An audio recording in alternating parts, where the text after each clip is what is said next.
sebab itu target yang saya sampaikan 14% di tahun 2024 harus kita bisa capai.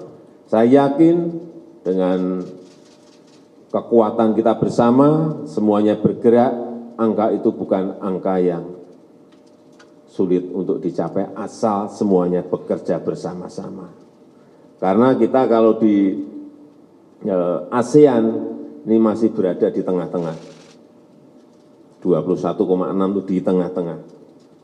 Dan saya senang angka tadi yang disampaikan oleh Dr. Hasto, pertumbuhan kita di angka 2,1,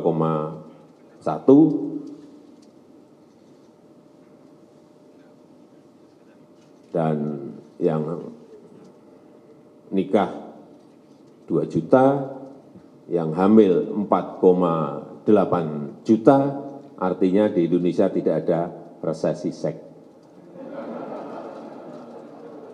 Masih tumbuh 2,1, ini bagus. Dan ingat bahwa yang namanya jumlah penduduk ini sekarang menjadi sebuah kekuatan ekonomi bagi sebuah negara. Tetapi yang paling penting memang kualitas.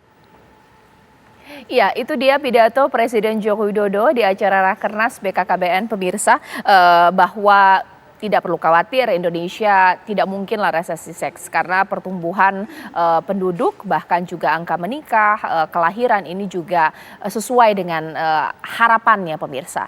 Tapi topik mengenai resesi seks ini memang sudah menjadi topik yang diperbincangkan sejumlah negara dengan mendefinisikan secara beda-beda. Kalau di Amerika penurunan hasrat seksual yang menurun, sementara untuk negara-negara lain seperti Cina, bahkan juga Jepang juga Korea, tingkat kelahiran, menikah ini juga semakin berkurang.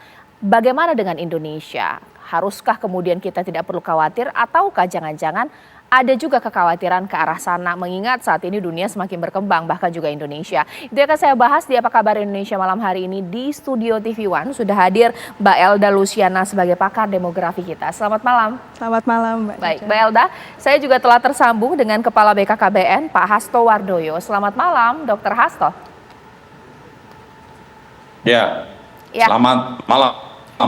Baik Pak Hasto, karena ini sudah disinggung oleh Presiden Joko Widodo dalam acara Rakernas BKKBN, mungkin kita harus ingin tahu penjelasan dari BKKBN untuk Indonesia, definisi resesi seks ini seperti apa, dan kalau Presiden mengatakan tidak perlu khawatir, ini karena apa Pak? Seperti apa?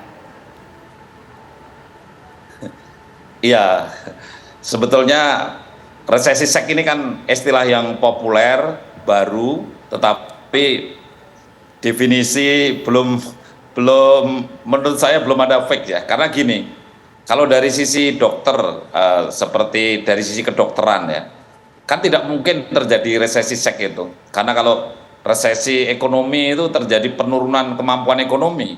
Tetapi kalau resesi seks itu diterjemahkan terjadi penurunan secara masif, serentak, kemauan untuk aktivitas seksual, itu kan tidak mungkin. Karena aktivitas seksual itu adalah hal yang sangat alamiah secara biologis.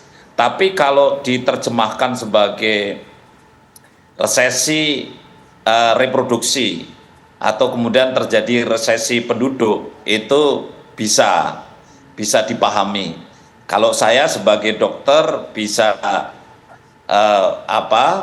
menerjemahkan bahwa kalau seandainya rata-rata satu perempuan tidak bisa menghadirkan satu anak perempuan, ini bolehlah sebagai suatu ancaman untuk terjadi katakanlah minus growth ya, jadi pertumbuhan penduduk yang negatif. Nah mungkin kalau ini dianggap sebagai satu resesi, tapi ini bukan resesi seks, tapi bisa terjadi resesi penduduk gitu ya.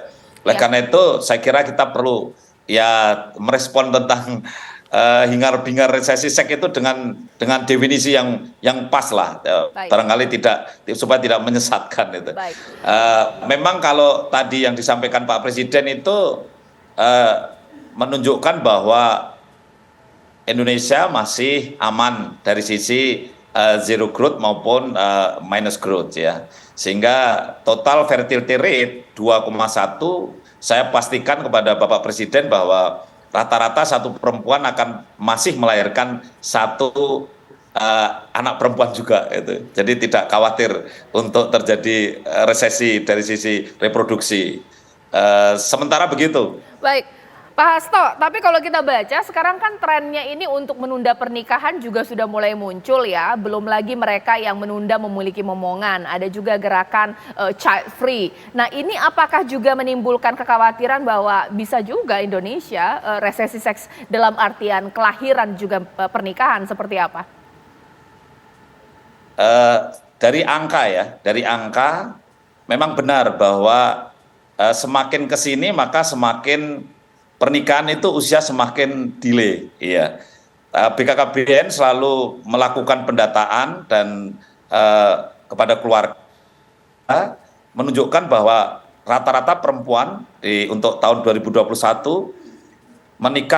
usia menikah pertama kali ini di usia 22 tahun. Iya. 10 tahun yang lalu masih di bawah 22 tahun ya, 20 tahun, 21 tahun bahkan di bawah itu. Jadi betul bahwa ada kemunduran dari sisi usia pernikahan. Tetapi kita ini kan orang yang berkeluarga di Indonesia ini kan cenderung kepada prokreasi untuk mendapatkan satu keturunan. Hampir 99% ini kalau pasangan usia subur baru atau orang nikah baru itu kalau ditanya apakah mau punya anak, maka 99% ingin punya anak. Maka di Indonesia ini orang nikah itu tujuannya prokreasi, untuk berkreasi, mendapatkan keturunan ya. Di beberapa negara seperti di Jepang, kemudian di Korea Selatan, itu sebagian nikah belum tentu untuk prokreasi, bisa hanya untuk rekreasi supaya bisa hubungan seks dengan aman, gitu. Bisa juga untuk security, jadi mungkin mendapatkan pasangan untuk perlindungan.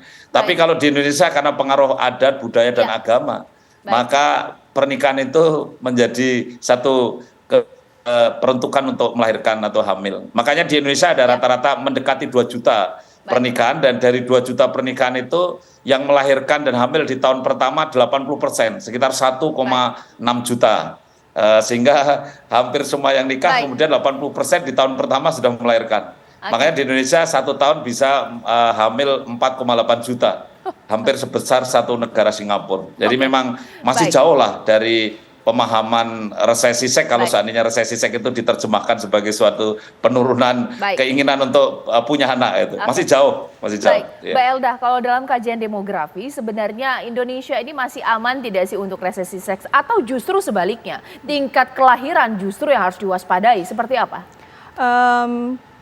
Sebenarnya sesuai dengan yang sudah dikatakan oleh Pak Hasto tadi, pertama-tama kita harus tahu definisi resesi seks itu seperti apa.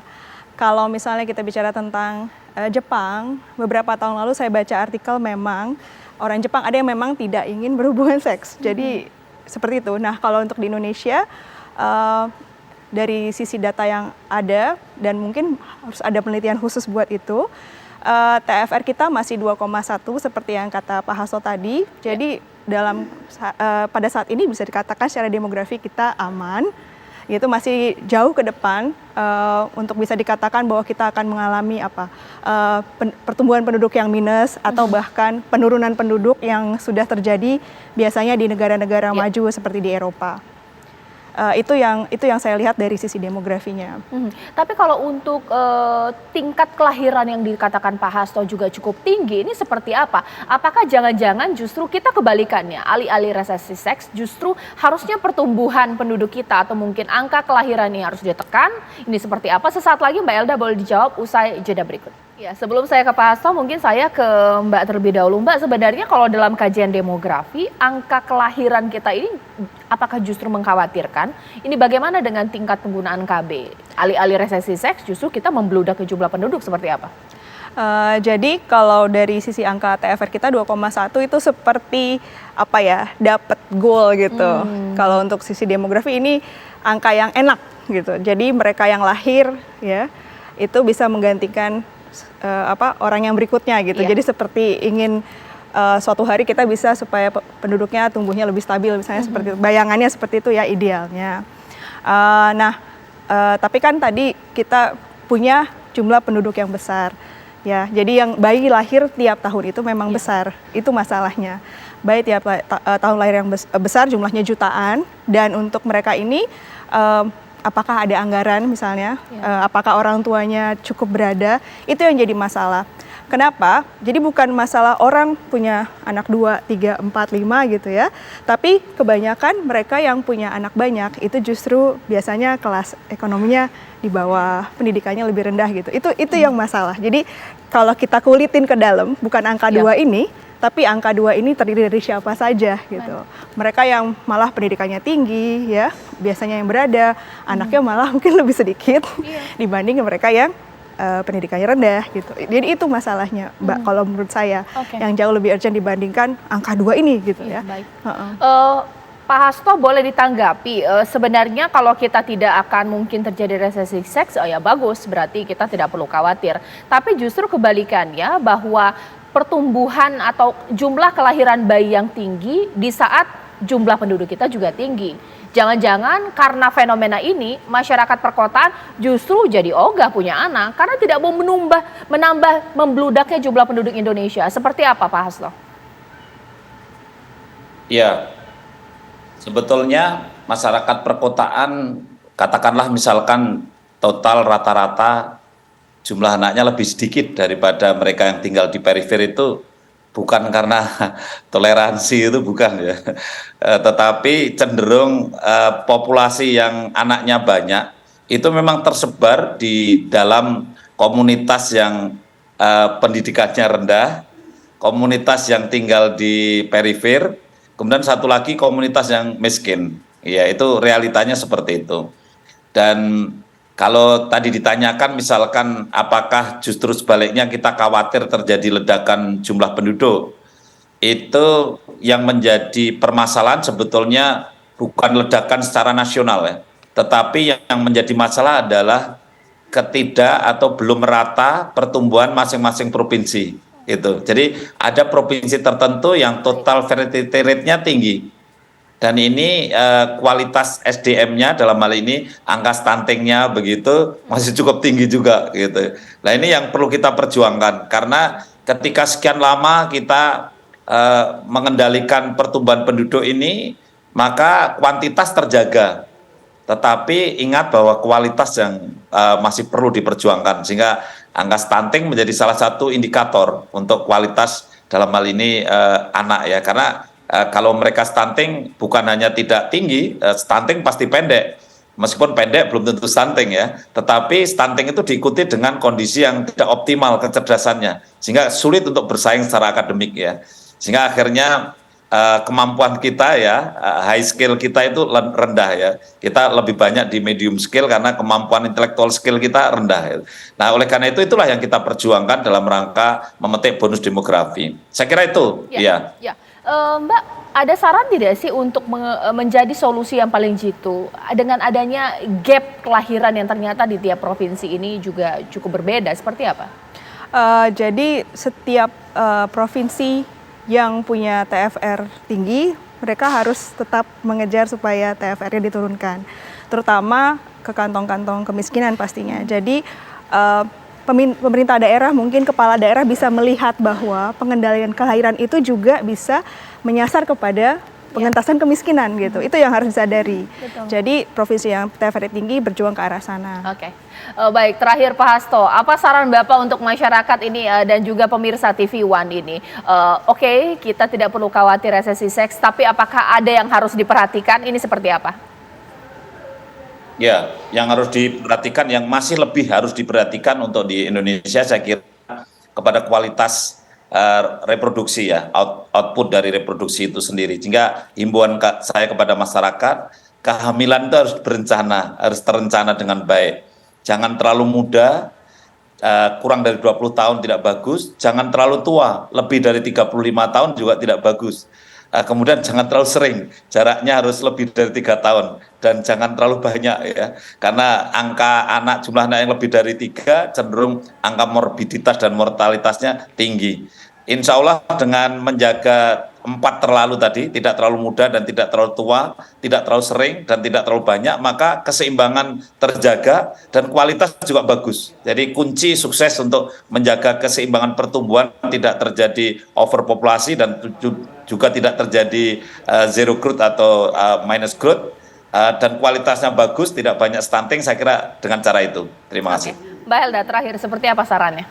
Saran saya adalah kalau kita perlu meningkatkan kualitas sumber daya manusia ke sana, dan mulai dari lahir ya, mulai dari janin sampai ke dewasanya. Itu yang penting kalau kita ingin memiliki sumber daya manusia yang berkualitas agar bangsa kita bisa sejahtera ke depannya. Baik, terima kasih Mbak Helda, dan juga terima kasih kepada Pak Hasto Wardoyo yang merupakan Kepala BKKBN. Selamat malam.